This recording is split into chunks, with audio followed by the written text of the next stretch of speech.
Today we're gonna talk about 15 biggest mistakes new Amazon sellers make and how to avoid them. By the way, I've done almost all of them. Hey guys, what's up? My name is Andrei Ureki. I'm a 7-figure entrepreneur who runs 2 brands on and off Amazon. So stick with me because I'm talking out of my experience. Number 1. Buying an Amazon course from a hyped guru that never sold anything on Amazon. Let's address the elephant in the room. It's mega important. How do you want to learn something valuable from a person that never played the game at a decent level? It's impossible. Don't get me wrong, training is really good and helps. And the most important, it saves you a lot of time. But you have to pay attention who is teaching you. So before buying anything, do a search on Google. For example, name plus scam. By the way, you will be surprised by the results you'll get. Like, people are complaining. When you lose $5, $10, $20,000, it's important. It's serious. Ask around for feedback. People will tell you. But by the way, don't ask in the same group that the guru is teaching you stuff, okay? There's many groups. Just go around Facebook. There's a lot of information around. Number 2, going into oversaturated niches. For example, supplements, everyday kitchen products and things like that. Competition, of course, it's a good thing because it levels you up. It makes you develop, both of you, you and the competitors, so everybody levels up. Also, you want to avoid niches without much demand. For example, accessories for some day-to-day products that by themselves are not very popular. So you'll max out at 200 sales a month. What's the point of you getting into that niche? There's one scenario when this makes sense. When you're launching a product, it goes pretty good and you're deciding that, listen, I can launch an accessory for, I don't know, let's say this is a coffee mug and you want to launch a warmer for it or a sleeve, something like that, so that will generate an extra 200 sales a month. So for you, that's pretty good because you can tie them together and they can cross promote each other, but when this is your first product, don't go into things like that. On the other hand, there are oversaturated niches where competition is so fierce that you don't stand a chance. You won't have enough advertising money because PPC bids are so crazy.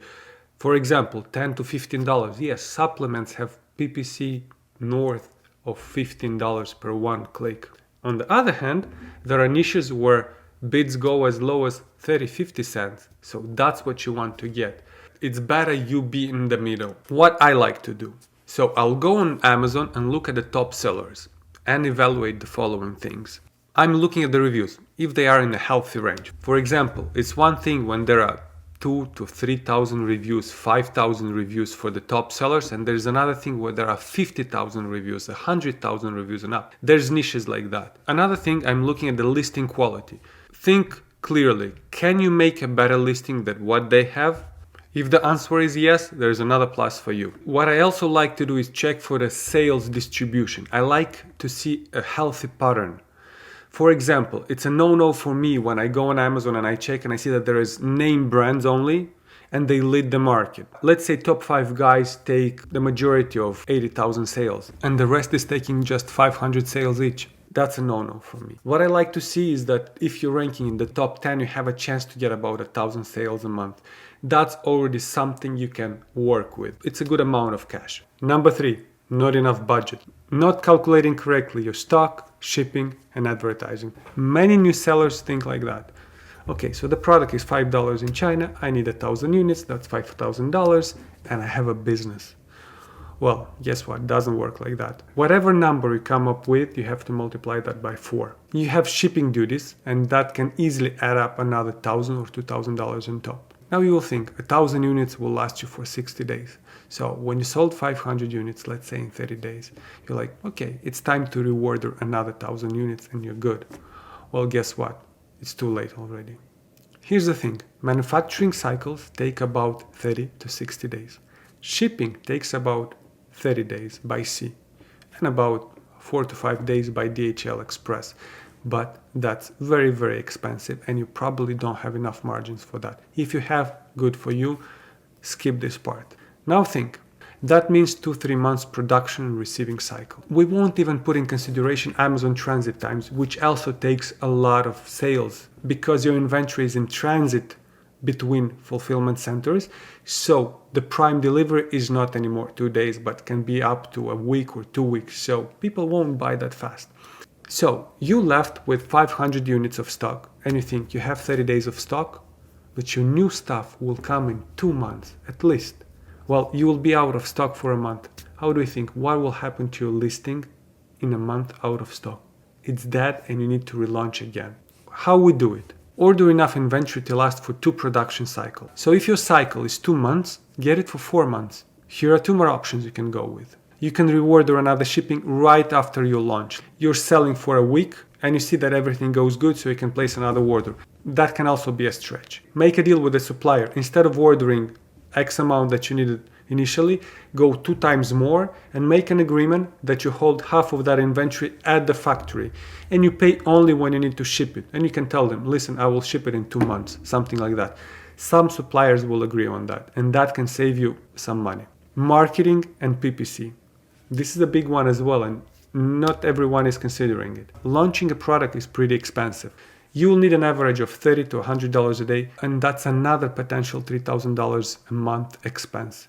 You can say, well, but I can take that money from my account. You can do that in settings in your account, but that's still out of your cash flow. We have $5,000 for the product, $2,000 for the shipping, $3,000 for the advertising, and we have $10,000. Multiply that by 2 and you get $20,000. So if you thought 5,000 is enough, well, you need 20. And I'm not exaggerating. This is a very conservative number. You may need actually a little bit more than that. Number 4, not following Amazon terms of service. It's very simple. If you want to build a serious business, address it appropriately. Don't cut corners, okay? Play stupid games, win stupid prizes. If you want to build a serious business, address it appropriately and don't cut corners. I see every day in Facebook groups different shady people offering shady services like, I can do that for you, I can get you that many reviews, we have this new method. All that is bullshit. Remember, all those guys that bought those services will come back in a few weeks and cry and look for reinstatement services. Here are the most popular shady things. Review manipulation. Don't buy reviews. And don't ask blatantly for reviews. Just offer a great product and a superior service and you will have great reviews. Just how it works. They come naturally. The more you sell, the more you get. Another one is ranking manipulation. Guys, come on. All those services that you see over the internet are not TOS compliant. It doesn't matter what they tell you, just go and read the Amazon terms of service. All those guys, they don't care about you, they don't give a shit about your business. If your account gets suspended tomorrow, they will say, well, I'm sorry, that wasn't my fault, you did something. All they care about is your wallet, that's it, nothing more. There's only one safe way to manipulate the rank on Amazon. Yes, it exists, it's called Amazon PPC. And it works magically if you know how to do it. And it doesn't cost that much. It's actually cheaper than paying somebody for ranking services. Amazon is always watching, learning and improving, and they have the best specialists that work for them and they have a big budget. Remember, everything you do on internet leaves footprints and there are people that know how to read them. Imagine this. You've spent all these years building a serious business on Amazon. And here come one day and Amazon suspends your account for buying some reviews 3 years ago. You already forgot about that. What you do? You have a big business now doing like 5 million a year and your Amazon payment is like 500,000 a month. And you have people on payroll, you have debts, you have credit lines, you have things to pay. You're done. And Amazon can hold your money for 6 months. And remember, your competitors will always look for ways to cut you down and get more market. So be smart. Number 5. Low quality images. This is my favorite one, and for a reason. Your customers can't touch your product. They can only see it. Visuals sell the best. Think about that. This is the single point where a customer can interact with your product visually. They can see it, examine it. Basically, this is as close as possible to touching and getting your hands on the product.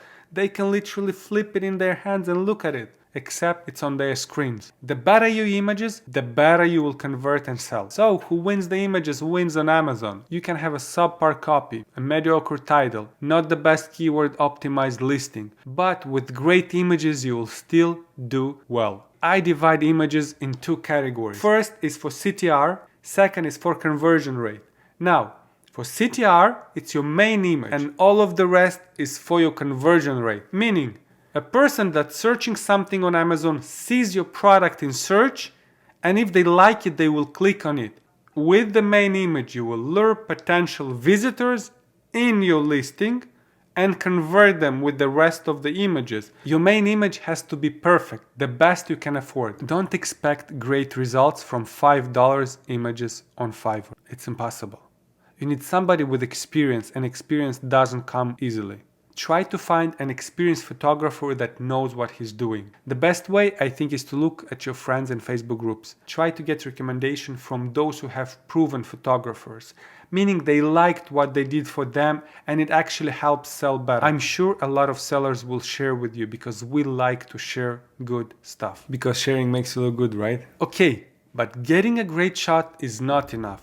You need to know what exactly works, what your customers actually want and prefer, and go with that information and craft better images. That's why I've created Sellametrics, an instant polling platform where you can run surveys to targeted audiences against your creative and find out what exactly works in minutes. Understanding what works and what doesn't can make or break your product. By going deep into understanding what customers actually want, you can create super converting listings and sell more and make more money. You can also beat your competition, improve your CTR, and actually save a lot on PPC. For example, you can take the main images of your top 4 competitors and yours and run a poll on Sellametrics with this title. If you would be shopping on Amazon for this product, which image would you click on and why? You will be amazed what kind of feedback you can get from the audience. You will understand what they like in one image and what they don't like in another one. So you take that feedback and you improve your main image and run those surveys until you win every one. Same thing if you want to grow your conversion rate. Take all of the images from your best competitor and yours and split test all his deck versus your deck. You can do a mock-up on Canva or download our template in the description. When you will run that survey, you will understand what they like about their image and yours. Also, by reading the feedback from our audiences, you will understand a lot what's going through their head. And the most important, you will understand what consumers think. This is the best of the best, is when you know what your customer wants so you can actually give it to them without them looking for that. It will be right in their eyes. Imagine how much better you will be doing from start by not leaving those sales on the table, because your conversion will be better. The best part, Sellametrics is free on your first poll. Just use the code YouTube on sign up. Number 6, inventory planning. In any physical business, inventory is a huge expense and it's basically the biggest part of your cash flow. So getting good at inventory management is crucial. Order too much and you risk getting long storage fees from Amazon, which are big. Also, this will impact negatively your cash flow. Ordering not enough, well, you risk losing money because you're out of stock and you don't make sales. And there's another problem, which is even bigger than that. You lose your listing ranking, which will cost you double to get back where you were before. Here's the thing, on Amazon, ranking a product takes time. Once you go out of stock for a long period of time, there's other guys that will get in your place. So if it's not you, it's somebody else. After that, it's pretty hard to gain the position you used to have. What to do? Have a nice spreadsheet where you track your inventory and you plan it nicely. Also, you can use a software like SoStoked or Jungle Scout, link in the description. Number 7, not knowing important key dates for your product. This is a serious one and neglecting it will leave a lot of money on the table. There's common holiday days like Mother's Day, Father's Day, Easter, back to school events and so on. Depending on your niche and your product, this could be significant for you, so watch out for them. Also, there are important shopping key days, for example, Black Friday and Cyber Monday. And also Amazon Prime Day, their own shopping event day, which this year was about 3 days, I think. And each year, Amazon is saying that that was the biggest sale event of the year. Missing those things is huge. Be prepared ahead of time. All of those 3 dates are mega important and they can lead to 10 to 30x your daily sales and even more depending on the deals you've got. When you do your order planning, count those key days in and don't forget about them. Strategize and plan ahead of time and you'll have great results. Number 8, not having a list. This is important. Why? Remember, when you sell on Amazon, you don't own those customers. Amazon owns them. I mean, the email addresses, the contacts. So what can you do? Building a list is a must-have for everyone selling on this platform, period. Please start this at the moment you decided on your niche. The perfect time to start your audience is the moment you're deciding on your niche. The second best time is now. Why do it before you even start? Well, When you launch a product, you have a list you can launch to. You don't list your product on Amazon, put it for sale, sit and wait for the sales to come and you push advertising. No, it's a different thing when you have a list of 5 to 10,000 people and you announce to them, guys, tomorrow we go on sale. And you actually can build anticipation and send emails prior, and you keep on telling them that date is the date. And everybody's eager to get their hands on your product. Here's how to do it. Open an Instagram account, Facebook page. Facebook group is also a good one. That's a community basically. TikTok also is a great opportunity because they have a large organic reach at this point. So what you do, you open an account and you don't talk about your brand, you talk about your niche. Let's say if your product is in kitchen, well then start talking about kitchen and recipes and food. If your product is about gardening, well talk about gardening. Don't talk about your specific product, talk about the niche and engage people in. Pretty simple, but it requires a lot of work. So you have to be on top of that. And that's something you can outsource on a budget. Hire a Filipino VA. Those guys are hard workers and they can crush it for you. You just have to find the right person and things will move from there. Before I even launched my first product, I had a Facebook page with 4,000 likes. So when we went to the market, it was pretty easy. We started doing sales day one. And don't talk about your product from the beginning. Build trust. They need to know you. They have to like you. They have to trust you. If you have a big page but you don't have connection with those people, it won't help you, won't do much. You can buy an Instagram account. But what's the point of that account if those people don't know you or your brand? It's all about that emotional connection between the brand and the audience. Start building now and soon you'll have something. Number 9, going into fad products, meaning spinners and things like that. You want to avoid this at all costs, unless you're a very experienced seller that knows what he's doing, because this type of products have a very short life cycle. Imagine somebody invents a new product like a fidget spinner and the demand starts growing like crazy. Everybody jumps on board and you start selling like crazy and you just can't keep up and you keep on ordering new products. At one point, the switch goes off and you're stuck with a bunch of products that you can't move. When you have an idea, go on Google Trends and look for a pattern that looks like this. You want a solid and stable trend that will stay for years. Number 10, launching more than one product at once. Okay, this one is pretty simple. More products means more money. Okay, for somebody this is not a big problem and can be solved. There's another one. If you go too wide, you may lose your focus and not pay enough attention to each product. So instead of one great product, you'll have 2 mediocre ones. Stick to one product, make it a winner, and move to another one. Once you grow bigger, develop a team, make some systems, you'll be able to handle more products at once.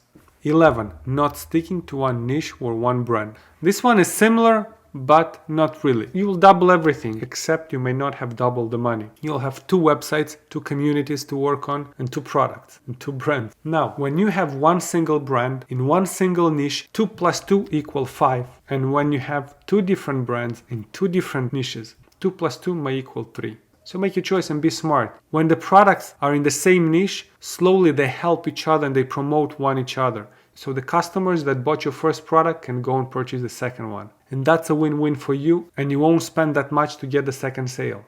Number 12, not having SOPs.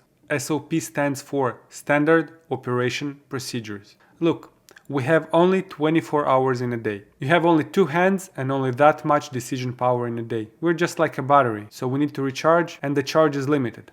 You need to delegate tasks to other people and you will need to hire eventually. But hiring is a painful procedure because it requires some of your time. You will need to train them. If you don't have a categorized documentation on how to do certain things your way, you will answer questions all day long.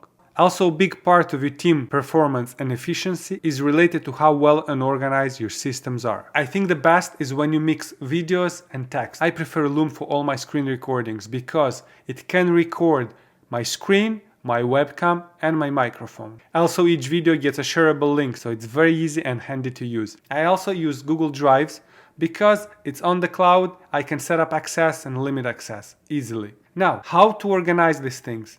You can organize your SOP database in a few ways. First, it's very simple, Google Docs and folders. Another way is using a documentation software like Guru at getguru.com. It's very nice because it's organized, it's in one place, and it's searchable. The best part, it's free for teams for up to 3 people. 13. Not managing your PPC correctly. PPC is a crucial part of your Amazon business, especially in the last years, since Amazon is pushing more and more sponsored position over organic ones. Now, if your listing is well optimized, then a good PPC campaign can help you a lot in your organic rankings. Yes, you can rank with PPC. Most popular mistakes sellers do. They set up campaigns and they let them run without appropriate control and optimization. And this happens for many reasons. Either they don't have time or they don't like it, and they end up with hefty PPC costs, which takes a lot of their profits and margins. Now, PPC is like a faucet. You have to have your hands on it. If nobody's watching, things can go wrong, and they will. Especially, this is important when you scale up your campaigns and you have more products. Inevitably, you will have a lot of campaigns. And think about that. $10 here for a campaign, $10 there for a campaign, $30 on another one. You try different experiments and you'll end up with another $300 a day experiments which you didn't wanted. And that's another $9,000 a month. Just remember, manage it yourself or hire somebody who's good at that. We've done this mistake and it ended up costing us tens of thousands of dollars. So don't repeat it. 14. Know your numbers. This is a major one. This is probably the one that puts most new sellers out of business or keep them on the edge. Before spending any dollars on samples, please do a correct profitability estimation. Usually product research and profitability softwares will do a gross margin calculation, and you need to know net margin to operate correctly. It's just they don't take in consideration all the costs that go along with your product on Amazon. They take the Amazon selling price, remove the Amazon selling FBA fees, the product costs, and show you a profit estimation. The problem is that many are missing a few more lines, like import duty, about 10 to 15%, inbound shipping to Amazon, 5 to 10%, total acquisition costs for advertising, about 15%, returns, which are about 4 to 5%. Now we have another 40% on top of your product cost. The good thing is that majority of these numbers can be reduced if you work on them. So, watch your numbers carefully. Low margin. Another big problem with numbers is many sellers go for low margin products, and this is bad. In our case, we used to put a goal for, let's say, $500 to $1,000 a day in profit, no matter how much we spent on ads and how much we did in sales. That was crazy. When we calculated our net margin, it was 7 to 8%, which is extremely low. And when you have suppliers to pay, employees, and a lot of other expenses, it gets really tough and you need to borrow money constantly. Why that happens? Well, pretty simple. You won't have enough profits from your business to reinvest back in your products. In comparison, now we're aiming for a 20% margin minimum. And we're doing everything possible to improve our current products as well. How can you improve your margin? Negotiate better deals with your suppliers. Increase sales volumes. More sales, more discounts from suppliers, and better freight prices. Improve your packaging to reduce extra space, as you're basically paying for air in your boxes. Ship by sea and look for better prices. Ship directly to Amazon to avoid paying for inbound shipments from your place to Amazon. And of course, increase your prices. Yes, that's the most effective one, but you have to be careful. You need to find the sweet spot. 15. Going into seasonal products. Seasonal products may look tempting, but they are pretty difficult due to the low season. Sales can drop considerably, and I'm not even talking about Halloween or Christmas products. Those are even more complicated because all your sales are concentrated into 1 to 2 months. But even with niches like ski, snowboarding, and cycling, off-season is pretty big and sales drop up to 80%. I'd recommend to check Google Trends before committing to anything, to understand the demand through the year. And if you still want to do it, try to compensate with other seasonal products that sell in the low season of the first product. That's it, guys. Thanks for watching, like and subscribe, and see you next time.